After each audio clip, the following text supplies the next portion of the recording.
I recently spoke with JD Durkin. He is the host at Public.com and CBS News contributor. More about it. Let's check it out.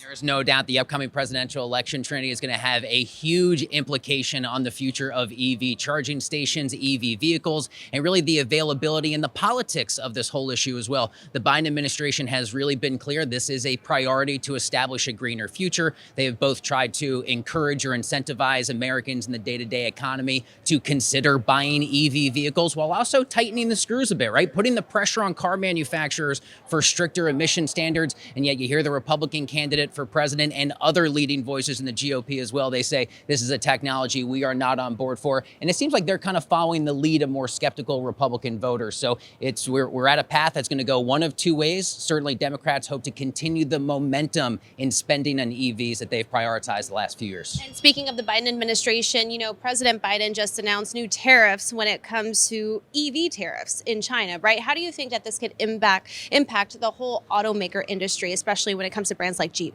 I think most experts in the space would tell you China's taking the lead right now for companies like BYD and NIO. And I think that's the effort from the White House here, is to try and sort of cut off that influence and say, hey, if you're going to make EVs, let's make them here in America. Let's make them by union workers. That's the path forward that we want.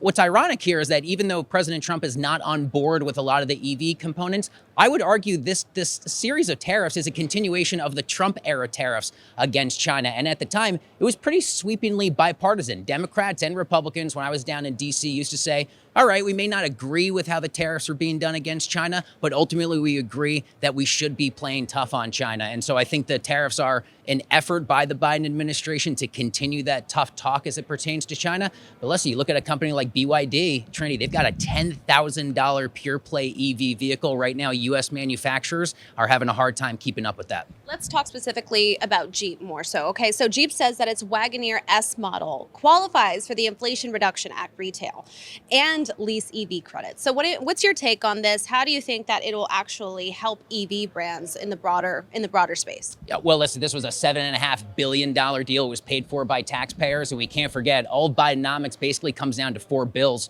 Two of them were bipartisan, two of them were along party lines, and that includes the Inflation Reduction Act. So this has been an effort by Democrats here to try and encourage certain investments in the EV space that they're simply not being met with that level of support from Republicans as well. So no surprise here to have the U.S. auto manufacturers say, hey, our vehicles also qualify for this, because they recognize that if you're going to encourage or incentivize skeptical Americans to consider this type of driving technology, there's a role for the federal government in good faith to consider tax subsidies, these tax breaks, and these opportunities to help convince people who might be a bit skeptical of this technology that this is the direction forward. Let's talk more about the presidential election coming up. Like I said earlier, it's less than 6 months out. What do you think the effects will be if President Donald Trump wins this election on the EV sector?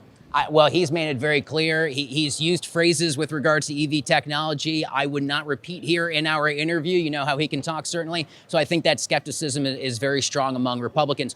84% of Republicans say they do not believe that gas-powered vehicles should be phased out. And ultimately, when you look at the demographics of American consumers who are interested in electric vehicles, they tend to be Democrats, they tend to live in cities, and they tend to be younger Americans as well. I think that underscores the big challenge, Trinity, for these major automakers like a Stellantis and many others to say, you got 50% of Americans right now in polling who say, I'm not even considering buying an EV right now. If you're going to be successful to increase market share, that starts with changing the hearts, the minds, the perceptions of all those American voters who up until now have shown they're pretty skeptical of the technology. How should investors be pricing out right now in the EV landscape? Yeah, well, on the one hand, I think, this is already a $7.5 billion investment that has already been made, regardless of who wins the election. And that money is going to take quite a while to work through the system. So you can kind of position yourself as an investor to say that even if Republicans take control, a lot of these EV companies will benefit because of the Inflation Reduction Act. But on the other hand, we've heard from President Trump and leading Republicans to say,